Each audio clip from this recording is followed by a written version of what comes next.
Hello, good morning mga ka-DI. Kumusta kayo guys?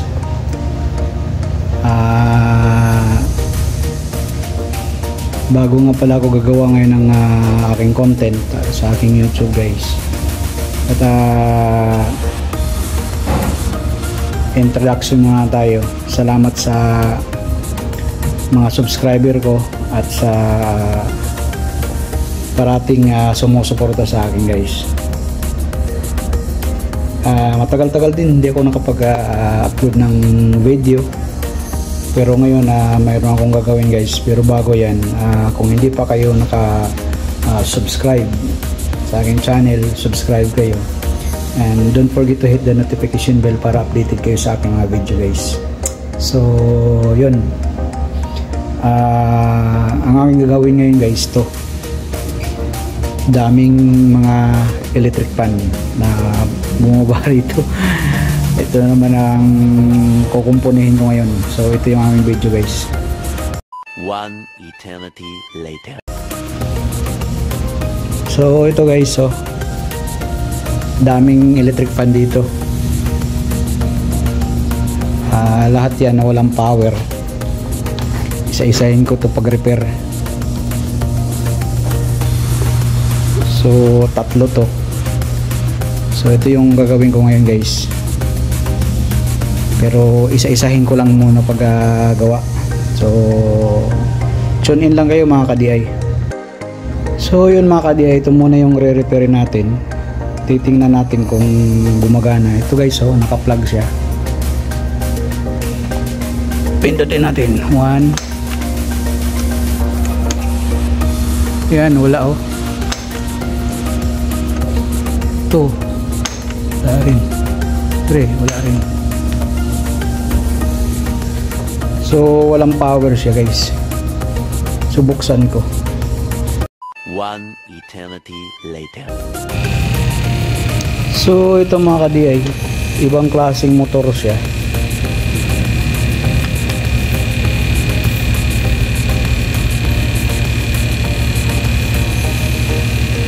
Wala siyang tornilyo.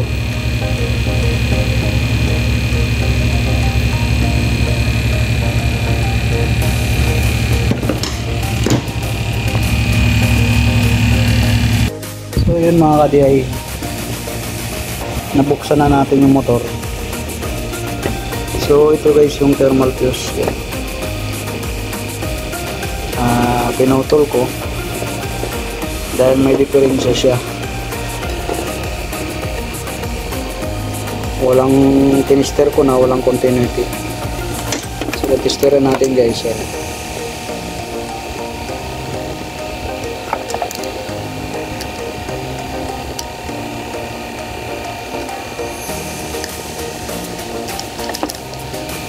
So testerin natin. Yan.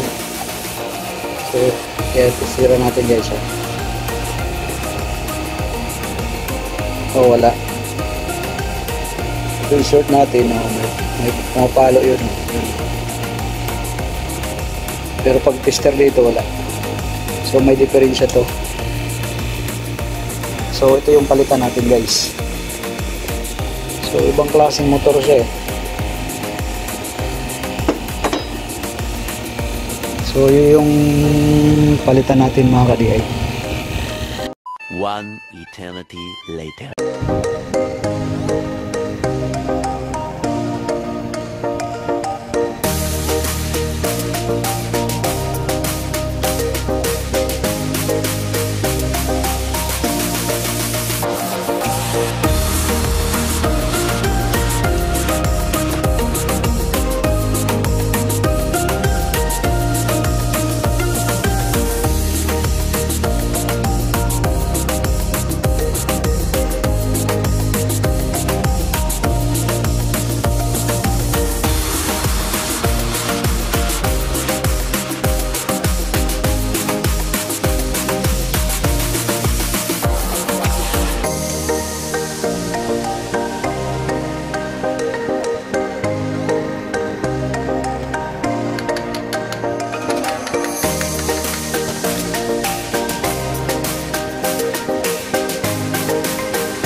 One eternity later.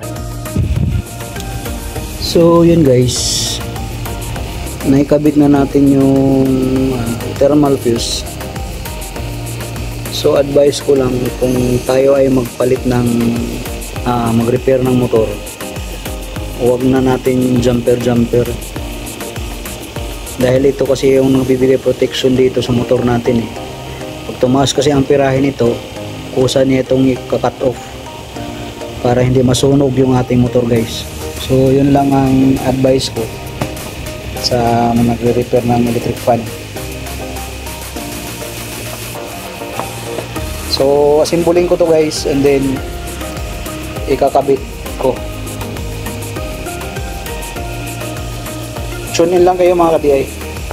One eternity later.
One eternity later. So yun mga ka-DI, okay na siya, nasimbol ko na guys, ay kabit ko na, at titistingan natin guys. Ayan, na-asimbol ko na.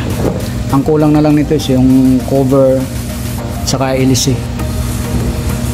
So yun, naka-plug na siya guys. Ayan, testingan natin kung okay na, umikot. Plug natin number 1. So yan, kumana na siya. So number 2, yan. So number 3, yan guys. So at least okay na siya. Palitan natin ng thermal fuse. Yun na yung resulta. So ilalagay na lang natin yung mga cover. Balik natin dito. So tune in lang kayo mga ka-DI. One eternity later. So yun guys, na natin, na-symbol na natin. So testingan natin guys, yung may load na siya. Plug natin.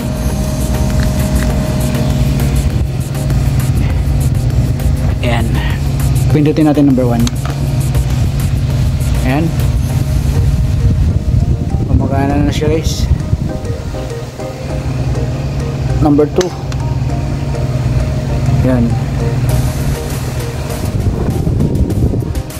Number 3. So, yun guys.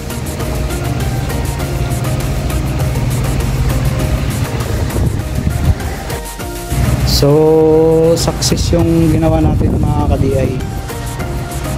So, ito lang muna, hanggang dito lang muna yung video ko. Natapos natin yung isa. Mayroon pa dito. Nakaabang guys. So, pahinga muna ang person. Napagod din. So, salamat guys. Thank you for watching. At don't forget, subscribe and hit the notification bell para updated kayo sa aking mga video guys. God bless. Bye bye.